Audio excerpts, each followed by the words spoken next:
In the Field updates on Market Journal are supported by the Nebraska Corn Board. Time to pivot our attention now, head out into the fields. I guess we're not in the field, so to speak, but it is our In the Field segment. Joining us, a local rancher from the Hyannis area, Russ Anderson. Russ, good to see you. Thank you. We're going to talk about conditions happening out here in your neck of the woods. I mentioned this in my introduction, how green things are. That's not typical for August for you guys, is it? Not typically, no.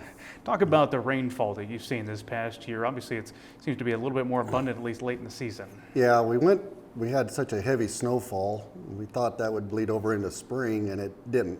We had a dry spring, and there was cattle either leaving or planning to leave by the 1st of June. People were starting to dig into their drought plans, and we had a little bit of wetter meadows typically, so we tried to hold them on a little bit, and I'm glad we did. About the first part of June, we started getting a little bit of rain, and what really saved us this year was June was cool. There was a lot of days we were wearing jackets, and the grasses, it was let them to hold on, and then by the middle of June and latter part of June, we really started catching some really good grains. So that really had the warm season grass has been fantastic. Typically in a year, you shared with me, you might get 15 inches or so of precip for the entire year. What did Yeah, I think our annual precip's 15 to 20. It's been the last 5 or 6 years, it's been as much as 30 to 40. Now all the surface water is raised up so much around the country in this area, but you'd rather have a flood than a drought. So, well, let's talk about we're not going to cuss the rain by any stretch of the imagination, but because of that, as you referenced, some of your haying meadows, you're not able to get to those, were you? Yeah, we had a relatively dry spring, so our cool season grasses couldn't really grow, and then it was cool enough that the warm season grasses were holding on or weren't growing that much. But then when it flipped, the cool seasons or our wet meadows were staying so wet we couldn't put up the hay. The hay was there, but it was in water, so we didn't have the cool seasons up on the upper that was dry enough, but we couldn't get down into the wet meadows because they were still staying in water. But here lately it's dried out and starting to get warmer, so most ranches are going back in a second time to get what they can. The quality won't be as good, but we need the tonnage, so we're going to be getting everything we can.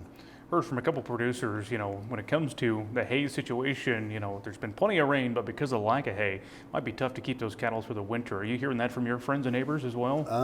Everybody is, again, if we can go to corn stalks, we're going to corn stalks, but we've heard a lot of the farmers used to have more corn that they'd switched to soybeans because of the inputs, so we're losing that, and just the trucking hay in from outside of the Sandhills is becoming more and more prevalent. You don't trying to just figure out the least costed way to get a cow through the winter. Yeah.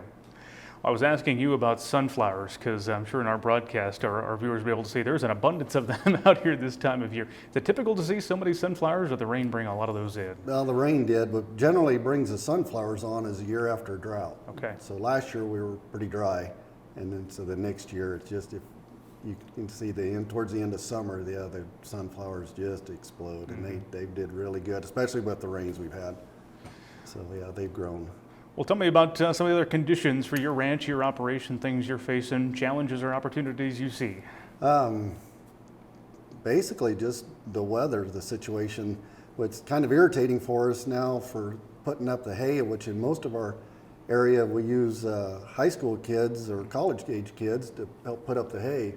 Well, now that the haying conditions are just right, they're all back to school. So there's a lot of us are scrambling, trying to get the hay put up with half the help or less than that. I usually have my 2 daughters help me, and now it's down to me and some part-time help. So we're trying to get that done. And then normally this time of year, your calves are growing, so the water intake levels or water intake requirements every day are going up. So you're having to keep track of windmills and pipelines and anything else, all your water requirements, so that puts a little more added pressure to it.